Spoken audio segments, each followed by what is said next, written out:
Movie की शुरुआत में हमें कैलिफोर्निया का सीन दिखाया जाता है, जहां हम जिप्सी मून नाम की लेडी को देखते हैं जो बड़े ध्यान से एक लेटर को पढ़ रही थी। जिप्सी एक बार डांसर है, लेकिन बढ़ती उम्र के चलते वो अब डांसिंग छोड़ना चाहती है। तो एज अ कैरियर अल्टरनेटिव उसने राइटर बनने का डिसाइड किया है। तो उसने अपनी बुक का फर्स्ट ड्राफ्ट बना के पब्लिशर को भेजा है। तो अब पब्लिशर जिप्सी से फॉर्मली मिलना चाहता है ताकि वो बुक का कॉन्ट्रैक्ट नेगोशिएट कर सके। लेकिन तभी जिप्सी नोटिस करती है कि सैम नाम का लड़का उसे चुपके से देख रहा है। तो जिप्सी मजाक के तौर पे सैम को डरा देती है। तो सैम डर के यहाँ से भाग जाता है, जिसके बाद जिप्सी बाहर चली जाती है जहाँ वो अपना आखिरी डांस परफॉर्म करने वाली थी। वहीं दूसरी तरफ सैम को अपने पिता रैल्फ का कॉल आता है, जो सैम को समझाता है कि जल्दी से मेरा आईपैड लेके घर छोड़ दो और हमारे सीक्रेट स्पॉट पे आकर मिलो। तो सैम जल्दी से अपना सामान पैक करके घर से निकल जाता है।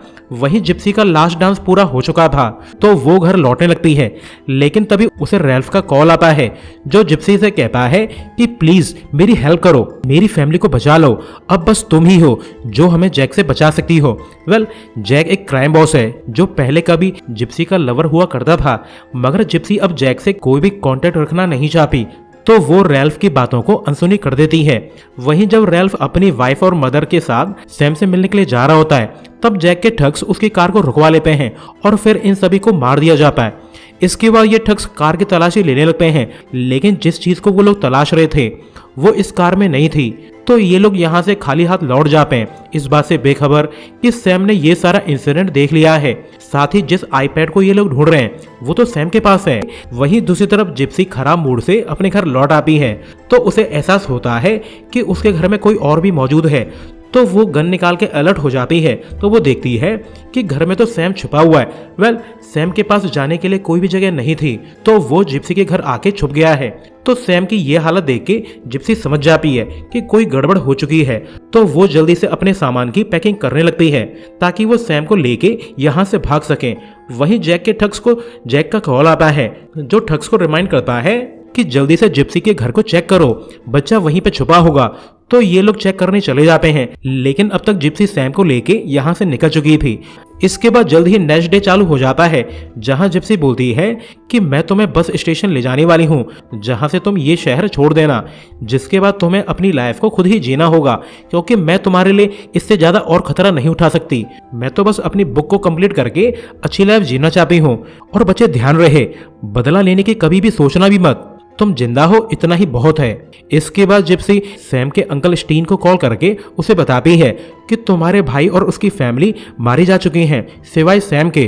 तो मैं सैम को अगली बस में बिठा के ग्रैंड फोल्क्स भेज रही हूँ, जहाँ तुम्हें उसकी केयर करनी होगी। लेकिन स्टीन कहता है कि मेरे अपने भी बच्चे हैं, मैं एक और बच्चा अफोर्ड नहीं कर सकता। तो ये बात सुन के गाड़ी से उतर के भाग जाता है, क्योंकि सैम की नजर में उससे कोई भी प्यार नहीं करता और ना ही कोई उसे रखना चाहता है। तो जिप्सी उसे पकड़ के उसे अच्छे से समझाती बुझाती है, मगर बस स्टैंड पे तो जैक के ठग्स मौजूद थे। तो ये लोग बाई कार ही अंकल स्टीन के घर जाने लगते हैं, जहां रास्ते में इन लोगों के बीच में अच्छी दोस्ती हो जाती है। इसके बाद ये लोग एक होटल में नाइट स्टे के लिए रुकते हैं, जहां जिप्सी तो अपनी बुक लिखना चालू कर देती है और सैम भी अपने सिस्टम पे ट्रेडिंग करना चालू कर देता है। तो जिप्सी को पता चलता है कि सैम एक गजब का ट्रेडर है। नेक्स्ट डे जब ये लोग एक स्टोर से सामान लेके यहाँ से निकल रहे होते हैं, तो जिप्सी को जैक के ठग्स नजर आ जाते हैं। तो उन्हें देख के जिप्सी समझ जाती है कि ये लोग उसके क्रेडिट कार्ड के यूजेज को देख के उसे ट्रैक कर रहे हैं। तो जिप्सी सैम को अपने ट्रक में छुपा देती है। इसके बाद ठग्स जिप्सी के पास आके उससे पूछते हैं कि सैम कहाँ पे है, मगर जिप्सी बहाना बना देती है कि कल सुबह से मैंने सैम को नहीं देखा है। तो ये सुन के ठग बोलता है कि हम तुम्हारे घर गए थे, जहां हमें सैम की डॉग का पूप मिला था। तो जिप्सी ये कह के बात टाल देती है कि मैं तुम्हारे बॉस से डायरेक्टली बात करना चाहती हूँ। जिसके बाद जिप्सी जैक को कॉल करके उससे कहती है कि बहुत दिन हो गए तुमसे मिले हुए, क्यों ना मिला जाए जैक। तो ये सुनकर जैक काफी खुश है, क्योंकि वो अभी भी जिप्सी को प्यार करता है। लेकिन उसे अंदाजा नहीं था कि जिप्सी ने ये कॉल रैल्फ के बेटे सैम को बचाने के लिए की है। तो वो जिप्सी से कहता है कि बच्चा तुम्हारे पास ही है ना, अगर तुम बच्चे को लौटा दो तो हम मिलके मजे करेंगे। मगर जिप्सी कहती है कि मेरे पास सैम नहीं है, मेरे पास तो सैम का डॉग है जिसे सैम मेरे घर छोड़ गया था। तो जैक कहता है कि अगर तुम यहाँ मेरे पास आ जाओ तो शायद मैं सैम के डॉग को बख्श दूंगा। तो ये सुन के जिप्सी काफी अपसेट है, मगर फिर भी वो जैक से मिलने के लिए रेडी हो जाती है। इस उम्मीद में कि शायद जैक सैम को बख्श दे। इसके बाद जिप्सी जैक के घर जा भी है, जहां जैक जिप्सी के साथ रोमांस करने लगता है। मगर ये सब करके जिप्सी काफी अपसेट है, क्योंकि वो तो इस तरह की लाइफ को छोड़ के एक ऑथर बनना चाहती थी। मगर सैम और उसके डॉग की जान बचाने के लिए उसे ये सब करना पड़ रहा है। पर जैक अपने किए वादे को भूल के सैम के डॉग को मारने के लिए रेडी हो जाता है। मगर जिप्सी जैसे तैसे करके सैम के डॉग की जान बचा लेती है। इसके बाद जब जिप्सी होटल रूम पहुंचती है तो उसे देख के सैम रोने लगता है, क्योंकि वो जिप्सी का शुक्रगुजार है। आखिर जिप्सी ने उसके डॉग की जान बचाई है। मगर उसे यह अंदाजा नहीं था कि उसके डॉग की जान बचाने के लिए जिप्सी ने क्या सेक्रीफाइस किया है। लेकिन सैम का ये अटैचमेंट देख के जिप्सी काफी परेशान है, क्योंकि वो सैम की केयर करना नहीं चाहती। लेकिन अब वो खुद भी सैम से काफी अटैच्ड हो चुकी है। लेकिन तभी इन्हें सैम के डॉग की भौंकने की आवाज सुनाई देती है, तो ये लोग चेक करने चले जाते हैं, जहां जिप्सी को अपने ट्रक के नीचे एक डिवाइस मिलता है। तो जिप्सी समझ जाती है कि जब वो जैक के घर गई थी तब जैक के ठग्स ने ट्रक के नीचे एक ट्रैकर लगा दिया था, यानी जैक के लोग जल्द ही यहाँ पे आने वाले हैं। तो जिप्सी जल्दी से सैम को छुपा देती है और वो खुद जल्दी से अपना सामान ले आती है। लेकिन अब तक जैक के ठग्स यहाँ पे आ चुके थे, जिन्हें जिप्सी के बैग्स को देख के डाउट होने लगता है कि शायद सैम इन्हीं बैग्स में छुपा हुआ है। तो ठग्स बैग पे गोली चलाने लगते हैं। तो ये देख के जिप्सी काफी घबरा जाती है, क्योंकि बैग्स में उसका लैपटॉप मौजूद है जिसपे वो अपनी बुक टाइप कर रही है। लेकिन ठग्स को बैग में सैम नहीं मिलता, तो ये लोग जिप्सी को जाने देते हैं। मगर जब ये ठग्स यहाँ से जाने वाले थे तब उन्हें दो लेडीज से पता चलता है कि जिप्सी के पास एक डॉग होने के साथ साथ एक बच्चा भी था। तो ठग्स जल्दी से जिप्सी का पीछा करने लगते हैं। वहीं जिप्सी कुछ सोच के ट्रैकर को एक दूसरी कार में फेंक देती है, ताकि ठग्स उसको ट्रैक न कर पाए। और उसका अंदाजा सही था, क्योंकि ठग्स जीपीएस के थ्रू उस ट्रैकर को ट्रेस कर रहे थे। इसके बाद जिप्सी एक रेस्टोरेंट में जाके अपना काम करने लगती है, क्योंकि बुक ड्राफ्ट की डेडलाइन आने वाली है। तो जिप्सी को जल्द से जल्द अपनी बुक को पूरा करना होगा। मगर सैम उसको काम करने नहीं दे रहा है, तो जिप्सी भड़क जाती है और वो सैम को अच्छे से सुना देती है कि बच्चे, मेरे पास तुम्हारी बकवास सुनने के लिए टाइम नहीं है, मुझे टाइम रहते अपनी बुक पूरी करनी होगी। तो जिप्सी की इतनी हार्श टोन सुन के सैम रोने लगता है। तो ये देख के जिप्सी को अपनी गलती का एहसास हो जाता है कि सैम अब एक अनाथ है जिसे किसी के प्यार की जरूरत है, इसीलिए वो जिप्सी का ध्यान अट्रैक्ट करने के लिए ये सब कर रहा है। तो जिप्सी सैम को अपनी लाइफ स्टोरी सुनाने लगती है कि मैं काफी कम एज में प्रेग्नेंट हो गई थी, लेकिन बच्चे का पिता उसे रखना नहीं चाहता था। तो जिप्सी ने अपनी पढ़ाई छोड़ के बार में काम करना चालू कर दिया, ताकि वो अपने बच्चे का पालन पोषण कर सके। मगर एक दिन घर लौटते वक्त उसकी कार का एक्सीडेंट हो गया, जिसमें जिप्सी तो बच गई मगर उसका बच्चा मारा गया। तो अब जिप्सी को बच्चों से सख्त नफरत है, क्योंकि छोटे बच्चों को देख के उसे जलन होती है। तो सैम ये सब सुन के जिप्सी के आंसू पोंछने लगता है, जिससे इनका रिलेशन और भी ज्यादा क्लोज हो जाता है। और फिर ये लोग अपने होटल रूम लौट के मौज मस्ती करने लगते हैं। वहीं जैक के ठग्स ट्रैकर को फॉलो करते हुए एक जगह तक पहुंच जाते हैं। तो ट्रैकर वाली कार को देख के ठग्स को समझ में आ जाता है कि जिप्सी काफी चालू है, जिसने ट्रैकर निकाल के दूसरी कार में डाल दिया था। तो ठग्स ये बात जैक को बता देते हैं, जो अब काफी ज्यादा गुस्सा है और अब वो फुल फोर्स के साथ जिप्सी को हंट करना चाहता है। वहीं जिप्सी और सैम आगे की तरफ जाने वाले थे। तो जिप्सी को एक आइडिया आता है, जिसे फॉलो करते हुए वो अपना सारा सामान ट्रक से निकाल के दूसरी कार में रख देती है। जिसके बाद ये लोग आगे बढ़ने लगते हैं। लेकिन जब ये लोग यहाँ से जा रहे होते हैं तब वो देखते हैं कि कार की बैक सीट पे तो एक लेडी मौजूद है, यानी ये लेडी कार की ओनर है जो बैक सीट पे सो रही थी। तो वो लेडी दो अनजान लोगों को अपनी कार में देख के काफी ज्यादा घबरा जाती है। मगर जिप्सी इस लेडी को शांत कराते हुए बोलती है कि कुछ लोग हम दोनों को मारना चाहते हैं, तो हमें मजबूरी में ये सब करना पड़ा। तो ये लेडी इनकी बातों पे भरोसा करके इन्हें अपना नाम बता देती है, जो कि टेस्मीन है। इसके बाद जल्द ही इन लोगों की अच्छी दोस्ती हो जाती है। तो ये लोग साथ ही सफर करने लगते हैं। वहीं दूसरी तरफ ठग्स जिप्सी के ट्रक तक पहुंच जाते हैं, लेकिन उन्हें जिप्सी और सैम कहीं भी नहीं दिखते। तो वो लोग समझ जाते हैं कि जिप्सी ने अपनी कार चेंज कर ली है। तो वो लोग पुलिस में रिपोर्ट लिखा देते हैं कि जिप्सी नाम के एक बार डांसर ने सैम नाम के बच्चे का किडनैप किया है। ये लोग अब पुलिस के थ्रू जिप्सी तक पहुंचना चाहते हैं। वहीं दूसरी तरफ जिप्सी एंड टीम एक होटल चले गए थे, जहां जिप्सी अपने क्रेडिट कार्ड से पेमेंट करके यहां से निकलना चाहती थी। मगर इन्हें पता चलता है कि पुलिस ने जिप्सी के क्रेडिट कार्ड को ब्लॉक कर दिया है। साथ ही पुलिस भी यहाँ पे आ जाती है। तो ये लोग चुपके से बिना पेमेंट किए यहाँ से निकल जाते हैं। मगर गाड़ी के डॉक्यूमेंट्स को देख के जिप्सी को पता चलता है कि ये गाड़ी टेस्मीन की नहीं है। तो वो इस बारे में टेस्मीन से पूछताछ करने लगते हैं। तो टेस्मीन बताती है कि मैंने ये कार एक फ्रेंड से बोरो की थी, साथ ही मैं अब अपनी मदर से मिलने जा रही हूँ। तो जिप्सी उसकी बातों पे भरोसा कर लेती है।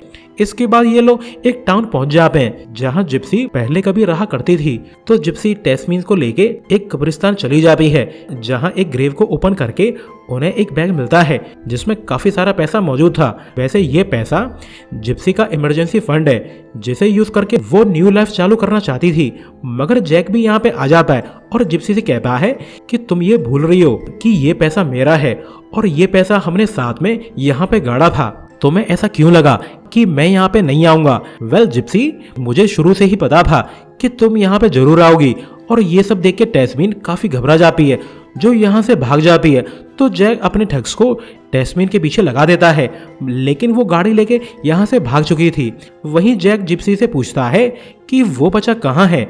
उसके पिता ने मेरा पैसा चुराया है, यकीन मानो बहुत सारा पैसा, जिस वजह से रैल्फ की फैमिली मर के रहेगी, इंक्लूडिंग सैम भी। तो जिप्सी कहती है कि वो बस एक बच्चा है, उसकी जान बख्श दो ना। तो जैक इमोशनल होके बोलता है कि तुम बस उस बच्चे का यूज कर रही हो, तुम्हें उस बच्चे में अपना बच्चा नजर आने लगा है। और ऐसा कह के जैक जिप्सी को मारने के लिए रेडी हो जाता है, लेकिन वो जिप्सी पे गोली नहीं चला पाता क्योंकि वो जिप्सी से काफी प्यार करता है। इसके बाद जिप्सी यहाँ से भागने में कामयाब हो जाती है जहाँ वो एक कब्र में जाके छुप जाती है जिससे ठग्स उसे ढूंढ नहीं पाते। और फिर सुबह होते ही जिप्सी सारा पैसा एक गिटार में रख के यहाँ से निकल जाती है, जिसके बाद वो एक हिली एरिया में चली जाती है जहाँ एक कार खड़ी हुई थी। वेल ये कार लेसी नाम की लेडी की है जो कि जिप्सी की बेस्ट फ्रेंड है। तो कल रात जिप्सी ने सैम को लेसी के घर पे छुपाया था और अब अपने प्री प्लान के हिसाब से ये लोग एक सीक्रेट स्पॉट पे मिल रहे हैं। तो सैम जिप्सी को देख के काफी खुश है। इसके बाद ये लोग नेक्स्ट जगह पे जाने के लिए रेडी होने लगते हैं। तो लेसी इनसे कहती है कि सैम के डॉग को मुझे दे दो, यहाँ वो सेफ रहेगा।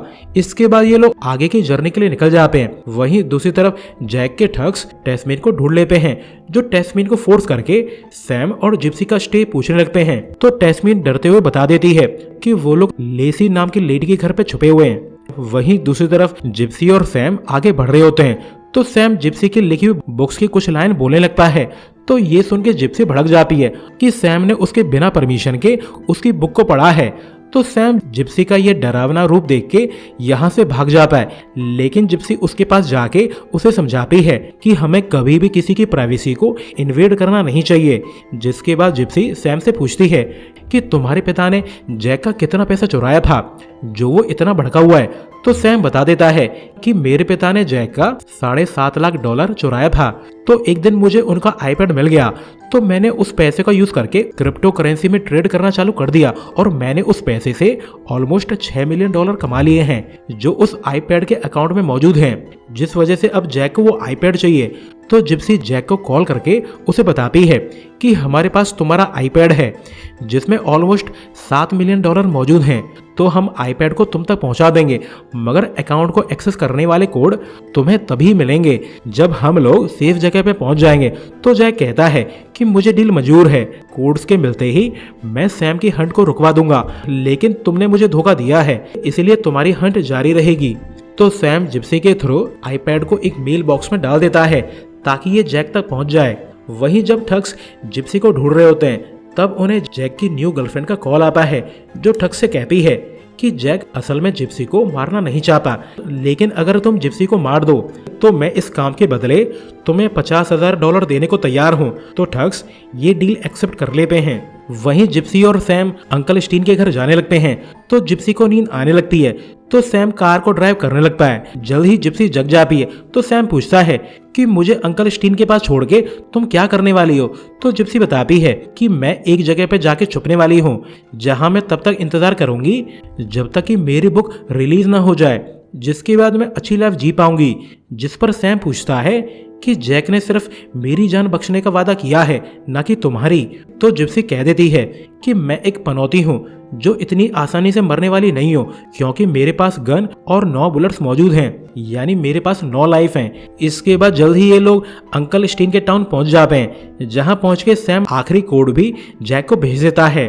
तो जिप्सी कहती है कि जाओ अपने अंकल के पास चले जाओ जहां तुम अच्छी लाइफ जी पाओगे, लेकिन सैम जिप्सी को अपनी मॉम का ब्रेसलेट दे देता है क्योंकि उसकी नज़र में जिप्सी उसकी मॉम की तरह है। इसके बाद ये लोग एक चर्च चले जाते हैं जहां अंकल स्टीन सरमन दे रहे थे, क्योंकि वो एक प्रीस्ट हैं। तो ये दोनों भी सरमन सुनने लगते हैं, लेकिन जिप्सी को अब बैड फीलिंग्स आने लगती हैं। तो वो सैम को लेके यहाँ से जाने लगती है, लेकिन तभी जैक के ठग्स यहाँ आके जिप्सी को गोली मार देते हैं। मगर जिप्सी फाइट बैक करने लगती है, जिसमें वो एक ठग को निपटा देती है, लेकिन दूसरा ठग जिप्सी को 2-4 गोलियां मार देता है, जिससे जिप्सी की हालत बद से बदतर हो जाती है। लेकिन जिप्सी इस ठग को भी मारने में कामयाब हो जाती है। लेकिन तभी यहाँ पे लीजा आ जाती है, जो कि जैक की न्यू लवर है। साथ ही वो जिप्सी से बेहद नफरत करती है, क्योंकि जैक के दिल में अभी भी जिप्सी के लिए जगह है। तो लीसा जिप्सी को गोली मार देती है। तो ये सब देख के जैक काफी दुखी है। साथ ही उसे जिप्सी के साथ बिताए हुए पल याद आने लगते हैं। मगर सैम की चीखें सुन के जिप्सी में जान आ जाती है, वो भी इतनी सारी गोलियां खाने के बाद। इसके बाद हमें कुछ समय बाद का सीन दिखाया जाता है, जहां अब जिप्सी रिकवर हो रही है। तो जिप्सी सैम को एडॉप्ट करने का डिसाइड कर लेती है। तो सैम बताता है कि मैंने जो कोड्स भेजे थे उसमें वायरस था, जिन्हें डालते ही जैक का सारा पैसा चिल्ड्रन फाउंडेशन में ट्रांसफर हो गया है। साथ ही वो जिप्सी से कहता है कि अब तुम मेरी मॉम बन गई हो। साथ ही मैं तुम्हें बता दूं कि मैंने $3 मिलियन पैसे बचा लिए हैं, जिससे हम मस्त लाइफ जीने वाले हैं। और इसी सीन के साथ ये मूवी एंड हो जाती है। सो अभी के लिए goodbye, thanks for watching.